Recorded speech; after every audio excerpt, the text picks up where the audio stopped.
Down through the generations, storytellers taught the importance of tradition and passed on songs and dances as unique as the people themselves.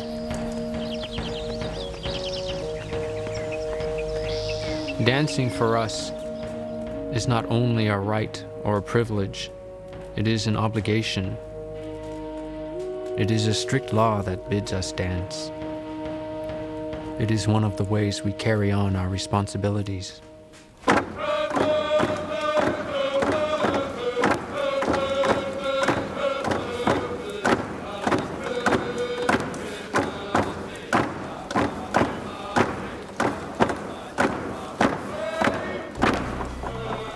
The cannibal bird dance of the Kwakiutl, the sun dance of the Blackfoot, the spirit dances of the Anishinaabe, traditions to mark every aspect of life, from harvesting corn to the puberty of a girl, to the preparation for war.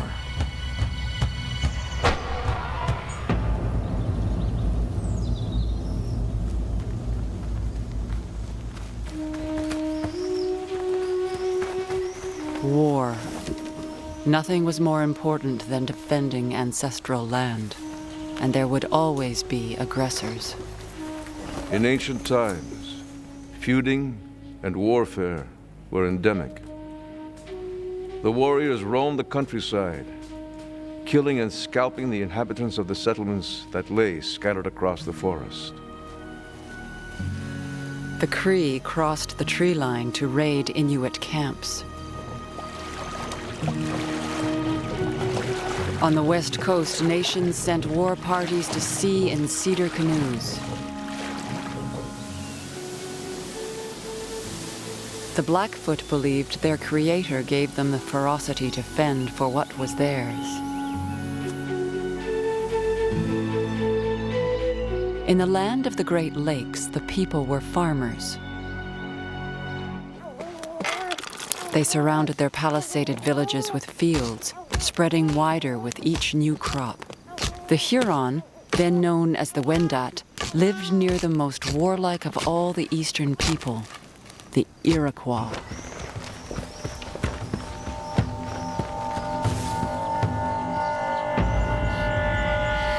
For generations, these people had been enemies, locked in a cycle of deadly raids and fierce retaliation.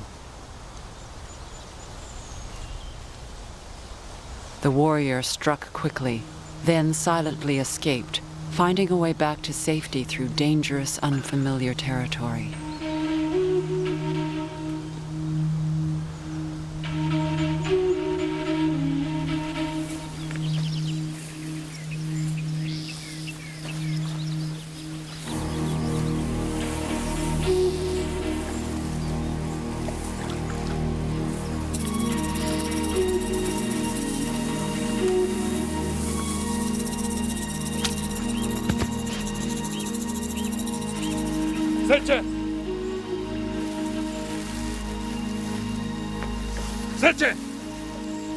The worst fate of all was to be captured alive.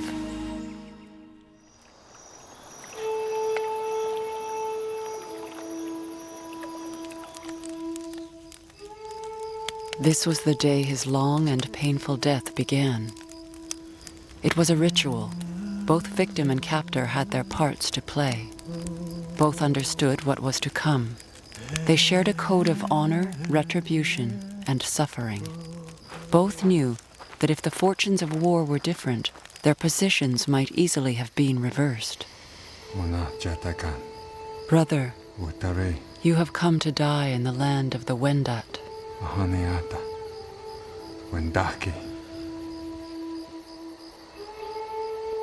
The warrior had spent a lifetime preparing for this day, praying that his courage would not fail, that his passage to the next world would not be tainted by dishonor.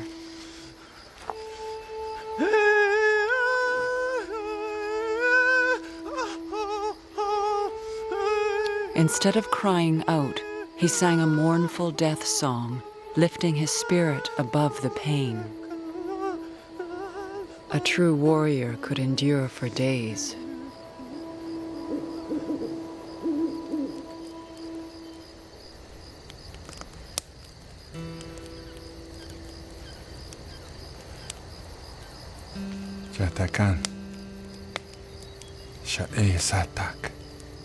Brother, you were cruel too.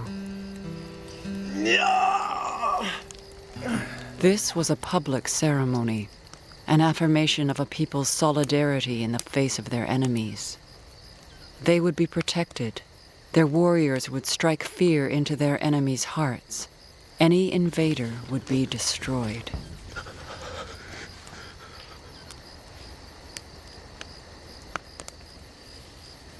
The torturer had a responsibility too, to carry out his gruesome duty calmly, even with a kind of compassion. He too was being judged by his people and by the spirits.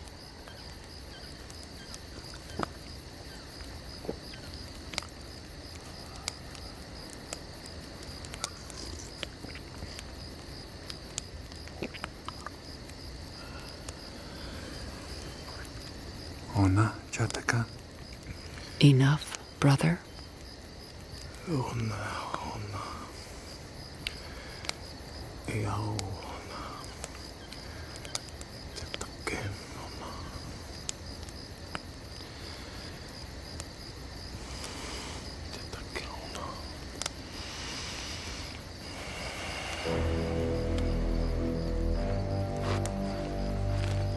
Finally, the warrior was released from suffering, taken out to die a hero's death. But now there would be more raids, more retaliation, more victims. The cycle of warfare and death seemed endless. In these times, the Iroquois people themselves were fractured into 5 warring camps: the Oneida, Cayuga, Onondaga, Seneca, and Mohawk. They tell of a mystical being, a Huron named Daganawida, who arrived on a mission to bring the Iroquois back together into a peaceful confederation. Daganawida comes to the Mohawk settlement.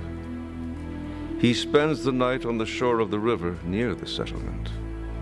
When next morning, the inhabitants of the settlement see smoke from his fire, their chief sends a scout to go and fetch Daganawida. Before accepting the message of peace, Daganawida must be tested in order to see if he possesses supernatural power. Daganawida climbs a tree, and as he sits perched at the very top, the warriors cut down the tree so that it falls over a precipice into the gorge, and Daganawida disappears into the river of the turbulent waters.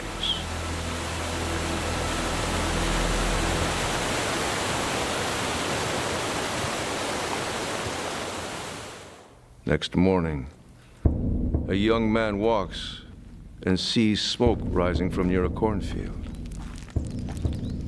He comes closer, and recognizing Daganawida, runs to tell his chief.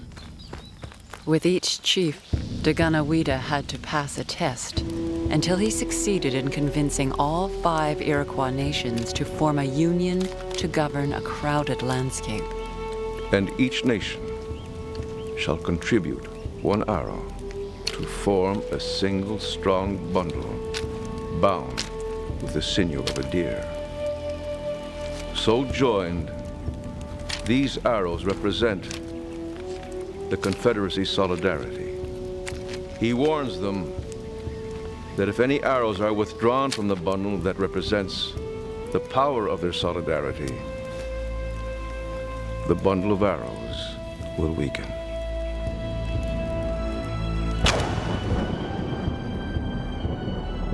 The Iroquois alliance made them the strongest political and military force in eastern North America. But within a few decades, they would face an unimaginable challenge from the other side of the world.